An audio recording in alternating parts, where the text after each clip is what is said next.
Je n'ai jamais aimé le bruit autour de moi, seulement la vérité d'un regard. Et si, au fond, toute la vie de Nathalie Baye avait été contenue dans cette ligne invisible, se donner au public sans jamais se livrer entièrement? Quand une telle femme disparaît, que reste-t-il derrière le silence? Une légende? Une douleur? Ou une vérité que les siens ont décidé, cette fois, de ne plus laisser déformer? La mort de Nathalie Baye n'a pas seulement bouleversé le cinéma français. Elle a ouvert, en quelques heures, cet espace trouble que toute disparition d'une grande figure publique fait naître. Celui des hypothèses, des chuchotements, des récits recomposés, des phrases incomplètes que l'on transforme en certitudes. Mais cette fois, la famille a choisi de couper court, d'emblée, sans détour, sans habillage inutile. Nathalie Baye est morte à Paris le 17 avril 2026, à l'âge de 77 ans, des suites d'une maladie à corde Lewy, après un état de santé jugé préoccupant depuis l'été 2025. Selon les propos rapportés d'Elisabeth Tanner, cette transparence devait éviter toutes les affabulations et poser les choses clairement. Et c'est peut-être là que commence le vrai récit. Non pas dans la brutalité d'un titre annonçant une disparition, mais dans cette décision rare, nommer la maladie, dire le mot que tant de familles taisent, exposer ce qui d'ordinaire demeure confiné au huis clos de l'intime. Car en révélant la cause exacte de la mort de Nathalie Baye, ses proches n'ont pas seulement voulu faire taire les rumeurs, ils ont aussi imposé une dernière élégance. Laisser la vérité précéder le vacarme. Ce mot, justement, a glacé plus d'un admirateur. La maladie à corde Lewy. Une maladie neurodégénérative encore mal connue du grand public, souvent comparée à un carrefour cruel entre Alzheimer et Parkinson, tant elle mêle altération cognitive, troubles moteurs et désorientation progressive. En janvier 2025, la France avait déjà été brutalement confrontée à cette pathologie lorsque Catherine Laborde en était morte, après en avoir parlé publiquement. La mort de Nathalie Baye ramène aujourd'hui cette maladie au centre du débat avec une force nouvelle. Lorsqu'elle frappe une femme que l'on associe à la maîtrise, à la grâce et à la densité intérieure, elle révèle à quel point certaines batailles se livrent loin des projecteurs. Le plus troublant, dans les jours qui ont suivi l'annonce de sa mort, n'est pas seulement la douleur des hommages, c'est le sentiment rétrospectif. Cette impression que certains signes étaient là, depuis longtemps, mais que le public n'en avait vu que des fragments. Michel Drucker, bouleversé, a raconté que les premiers indices remontaient à 4 ou 5 ans, lorsqu'elle avait de plus en plus de mal avec son texte au théâtre. Plus tard, il dira aussi l'avoir revue fatiguée, déjà comme ralentie par quelque chose d'invisible. Ainsi naît toujours le vertige après la disparition. On relit soudain le passé à la lumière de ce que l'on sait enfin. Alors, que s'était-il passé dans les derniers mois? Pourquoi cette raréfaction des apparitions publiques? Pourquoi cette impression diffuse, dans la presse française, d'une présence qui s'effaçait lentement? Les informations concordent. Depuis l'été 2025, l'état de Nathalie Baye inquiétait ses proches. Son retrait n'était pas une posture, ni un simple choix de discrétion. Ce n'était plus seulement le tempérament d'une actrice secrète. C'était la maladie, déjà à l'œuvre. Une maladie qui ne fracasse pas d'un coup. Elle ronge par glissement, par absence minuscule, par silences anormaux, par fatigue qu'on excuse d'abord avant de comprendre qu'elles appartiennent à un autre récit. Et pourtant, pour comprendre l'onde de choc provoquée par sa mort, il faut revenir à la femme qu'elle fut avant d'être ce visage absenté des derniers mois. Nathalie Baye était née le 6 juillet 1948 à Mainville, dans l'Eure.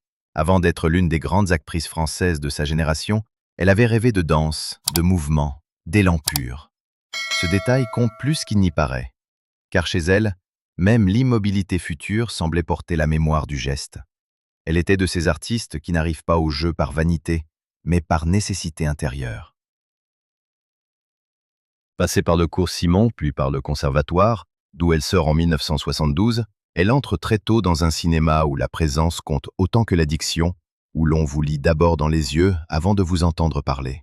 Le grand public découvre véritablement Nathalie Baye au début des années 1970, notamment dans La Nuit américaine de François Truffaut. Ce n'est pas seulement le lancement d'une carrière, c'est l'apparition d'un style. Chez elle, rien ne semblait forcé, pas d'emphase, pas de démonstration, pas d'effet pour séduire. Elle avançait dans les films comme certaines femmes entrent dans une pièce, sans bruit, mais en modifiant aussitôt l'air autour d'elle. Dans les décennies qui suivront, elle imposera cette singularité dans plus de 80 films, alternant cinéma d'auteur et œuvres plus populaires, sans jamais perdre ce mélange de fragilité tenue et d'autorité retenue qui la rendait immédiatement reconnaissable. Ce qui fascinait chez Nathalie Baye, c'était peut-être cela. On croyait la connaître parce qu'on l'avait vue partout, et l'on s'apercevait pourtant qu'elle avait toujours gardé quelque chose hors d'atteinte. Elle travaillait avec Truffaut, Chabrol, Tony Marshall, Xavier Beauvois, Spielberg même, lorsqu'elle devint pour le cinéma international la mère française du personnage de Leonardo DiCaprio dans Catch Me If You Can. Elle remportait des Césars, enchaînait les rôles, traversait les époques, les tendances, les générations. Mais plus sa carrière s'étoffait, plus le mystère demeurait, comme si la célébrité chez elle n'avait jamais réussi à détruire le secret. Ce secret, elle l'avait forgé tôt. Dans une confidence bouleversante donnée au journal du Dimanche en 2022, elle évoquait l'absence de compliments de ses parents, le sentiment d'avoir grandi sans validation affective, et cette douleur ancrée qui ne l'avait jamais complètement quittée. Ce n'est pas un détail biographique anecdotique, c'est une clé. Car beaucoup de ceux qui ont porté une telle fêlure apprennent à survivre en contrôlant tout, l'expression, l'émotion, la parole, l'image. Nathalie Baye n'était pas seulement discrète. Elle s'était construite dans une forme d'économie de soi. Elle donnait énormément à l'écran, mais dans la vie, elle retenait, protégeait, tenait bon. Et l'on comprend alors pourquoi la maladie, en venant attaquer précisément cette maîtrise, a dû être vécue comme une épreuve d'une cruauté singulière. Les rumeurs, naturellement, n'ont pas attendu.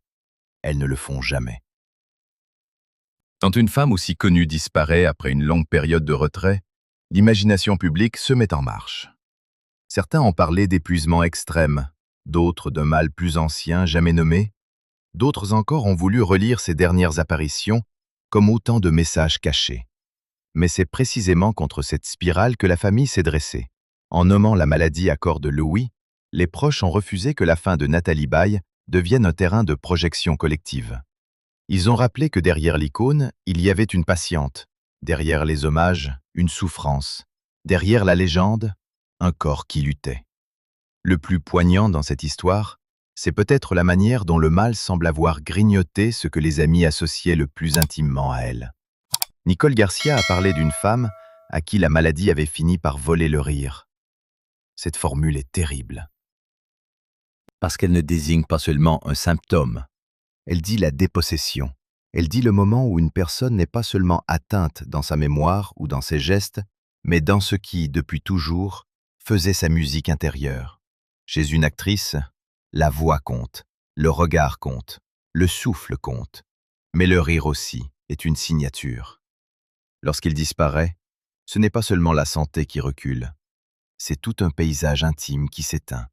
Autour d'elle, ceux qui l'aimaient ont alors fait ce que font les vrais proches quand il n'y a plus rien à négocier avec le temps. Ils sont restés. Laura Smet, sa fille, apparaît dans tous les récits de ces derniers jours comme une présence centrale, presque organique, dans les derniers mois de la vie de sa mère. L'image touche d'autant plus qu'elle inverse l'ordre des choses. La fille publique, souvent observée, souvent commentée, semble avoir tout laissé en suspens pour revenir à l'essentiel, à cette fidélité nue qu'aucune caméra ne peut pleinement raconter. Même lorsque les journaux relatent, même lorsque les réseaux s'emparent d'un message, ce qui importe est ailleurs, dans les heures partagées, dans les gestes répétitifs du soin, dans l'attente, dans l'épuisement silencieux des fins de vie. Sur ce terrain-là, le vedettariat ne signifie plus rien. Et puis il y a eu les derniers instants racontés par ceux qui ont approché la lisière de cette nuit. Le réalisateur Bruno Chiche a évoqué une scène presque insoutenable par sa simplicité. Il aurait quitté l'appartement vers 21h et Nathalie Baye serait morte environ 2 heures plus tard. Entre ces deux repères, tout tient dans un vide immense. 2 heures. Le temps ordinaire d'un dîner, d'un film entamé, d'une conversation inachevée. Mais dans la vie réelle, parfois, 2 heures suffisent pour faire basculer une existence de l'autre côté du monde. Ce type de témoignage ne vaut pas seulement pour sa précision. Il rappelle que les grandes morts publiques surviennent toujours dans des circonstances d'une banalité presque choquante. Pas de musique, pas de mise en scène, juste une chambre, une respiration qui faiblit, et soudain, l'irréversible. La déflagration, elle, s'est propagée immédiatement. David Hallyday, selon plusieurs récits repris par la presse, aurait d'abord publié cette phrase brute. « C'est pas possible », avant d'écrire à Laura, « Laura, je t'aime ». On mesure alors la nature du drame. Il ne s'agit plus seulement de la disparition d'une immense actrice, mais de la fracture intime d'une constellation familiale dont le public français connaît l'histoire depuis des décennies. La douleur ici a quelque chose d'hérité, presque transgénérationnel. Elle rejoint le deuil, les souvenirs, les fidélités croisées, les blessures anciennes qui se taisent, mais ne disparaissent jamais tout à fait. Sylvie Vartan, de son côté, a livré un hommage qui a touché par sa pudeur. Elle a confié être encore sous le choc, avoir du mal à croire que Nathalie Baye soit partie, et adresser ses tendres pensées à Laura et aux proches. Là encore, les mots importent. Dans beaucoup d'histoires médiatiques, les femmes liées à un même homme sont condamnées par le récit public à une rivalité perpétuelle. Or, la réalité est souvent plus subtile, plus digne, plus humaine. Dans la douleur, les hiérarchies anciennes s'effondrent. Il ne reste que la conscience d'avoir partagé des morceaux d'existence autour d'êtres aimés. L'hommage de Sylvie Vartan a rappelé cela avec une délicatesse rare. Dominique Besnéard, lui, a parlé comme parlent ceux qui ne rendent pas hommage à une vedette, mais à un membre de leur propre famille intérieure. Il a évoqué une femme qu'il avait accompagnée pendant des décennies, presque comme une sœur. Dans d'autres propos rapportés, il a rappelé aussi combien Nathalie Baye comptait dans le métier, et même qu'elle avait laissé une trace suffisamment singulière pour que Leonardo DiCaprio la surnomme sa maman parisienne. Anecdote légère en apparence, mais révélatrice d'une vérité profonde. Partout où elle passait, Nathalie Baye laissait au lien une empreinte affective, une mémoire précise. Certaines stars impressionnent, d'autres rassurent. Elle, visiblement, faisait les deux. Jean-Louis Borloo, ancien compagnon de l'actrice, a trouvé une formule qui résume à elle seule l'injustice ressentie par beaucoup. Trop jeune, trop injuste et trop triste. On pourrait discuter le mot « jeune » pour une femme de 77 ans. Et pourtant, lorsqu'une personne semble encore appartenir au présent collectif, lorsqu'elle n'a jamais cessé d'habiter la mémoire du pays, 77 ans peut soudain paraître scandaleusement tôt. La vérité, c'est que certaines disparitions nous paraissent injustes, non parce qu'elles surviennent à un âge donné, mais parce qu'elles heurtent l'image que nous nous faisions de la permanence de l'être. Nathalie Baye avait traversé tant d'époques, tant de visages du cinéma, tant de drames et de renaissances, qu'on la croyait presque inscrite dans le décor même de la culture française. C'est aussi pour cela que son effacement progressif a tant troublé ceux qui l'avaient suivie toute leur vie. Les journaux ont souligné qu'elle apparaissait de moins en moins en public, que sa santé inquiétait déjà depuis des mois, et qu'une apparition prévue l'an dernier avait été annulée. Dans le bruit contemporain, où tout se montre et se commente, cette disparition lente avait quelque chose d'inquiétant justement parce qu'elle restait digne, presque muette. Nathalie Baye ne s'est pas transformée en chronique vivante de sa propre souffrance. Elle ne s'est pas mise en scène dans la maladie, et cette retenue, si conforme à ce qu'elle avait toujours été, explique sans doute la violence du contraste lorsque la vérité a été révélée d'un bloc après sa mort. Alors pourquoi la famille a-t-elle parlé? Pourquoi rompre avec cette pudeur au moment même où l'on pourrait vouloir sanctuariser le silence? La réponse est double, et c'est ce qui lui donne sa force. D'abord pour empêcher le mensonge. Elisabeth Tanner l'a dit de manière limpide. Il fallait éviter les affabulations. Autrement dit, empêcher que la mort de Nathalie Baye soit immédiatement annexée par les récits parasites, les hypothèses sensationnalistes ou les reconstitutions fantaisistes. Mais il y a autre chose encore. En nommant la maladie à corps de Louis, la famille a aussi transformé une douleur privée en geste public de lucidité. Elle a rappelé qu'une star ne meurt pas seulement d'une longue maladie, formule commode qui éloigne tout. Elle peut mourir d'un mal précis, identifiable, terrible, que d'autres familles affrontent chaque jour dans l'ombre. C'est là peut-être que ce drame rejoint quelque chose de plus universel. Derrière la figure mythique, derrière la filmographie, derrière les Césars et les hommages présidentiels, il y a le destin d'une femme frappée par une pathologie neurodégénérative qui altère peu à peu l'autonomie, la mémoire, les gestes, et l'identité même telle qu'on l'aperçoit. La maladie accorde le oui n'enlève pas tout d'un seul coup. Elle brouille, elle déplace, elle fragilise, elle installe les proches dans un état d'alerte permanente. Ceux qui aiment assistent à une disparition graduelle avant la disparition finale.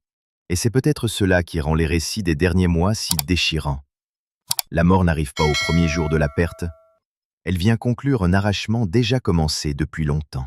En relisant toute la trajectoire de Nathalie Baye, une autre ironie tragique apparaît.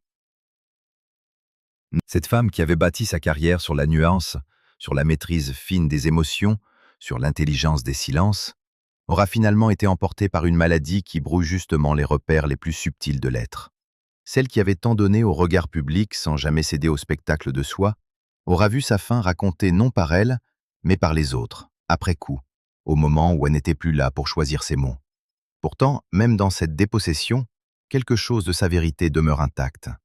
C'est la dignité de la ligne tenue, le refus des faux mystères, l'élégance de ceux qui ne veulent ni dramatiser artificiellement, ni mentir par omission. Et maintenant que les obsèques approchent, une question reste suspendue. Comment dit-on adieu à une femme qui aura si longtemps incarné, à elle seule, une certaine idée du cinéma français? Pas le cinéma des effets, mais celui de la densité. Pas le cinéma de la performance visible, mais celui du trouble discret. Pas la star qui exige qu'on la regarde, mais l'actrice qui oblige à ressentir. Les hommages se multiplieront, les archives reviendront, les extraits circuleront. On reverra la jeunesse de la nuit américaine, la force de la balance, la finesse de Vénus Beauté, l'élégance de tant d'autres rôles. Mais au bout de cette rétrospective, il restera surtout l'impression d'une présence incomparable, d'une voix intérieure portée à l'écran avec une précision presque inimitable. La mort de Nathalie Baye n'a donc pas seulement mis fin à une vie immense. Elle a révélé, dans sa dernière leçon, quelque chose de notre époque, le besoin de vérité quand tout pousse au récit déformé, la nécessité de nommer les maladies au lieu de les maquiller, et l'importance de protéger les morts contre les fictions qu'on leur impose. La famille de Nathalie Baye a choisi cette voie. Une voie simple, brutale parfois, mais juste. Dire, expliquer, fermer la porte au fantasme, ouvrir celle de la compréhension. Et peut-être, au fond, n'y avait-il pas d'hommage plus fidèle à une artiste qui avait passé sa vie à chercher la justesse? Nathalie Baye s'est éteinte le 17 avril 2026 à Paris, à 77 ans. Mais ce que la maladie a emporté dans le silence, son œuvre le rendra longtemps au monde. Une manière unique d'habiter le cadre, de faire exister la douleur sans l'exhiber, la tendresse sans mièvrerie, la force sans dureté. Les rumeurs passeront, les titres s'effaceront, les débats retomberont, resteront les films, les regards, et cette sensation étrange que certaines actrices ne quittent jamais vraiment la scène. Elles se retirent seulement dans la mémoire de ceux qui les ont aimées. Si ce récit vous a touché, laissez un like et abonnez-vous pour ne pas manquer les prochaines histoires. 2.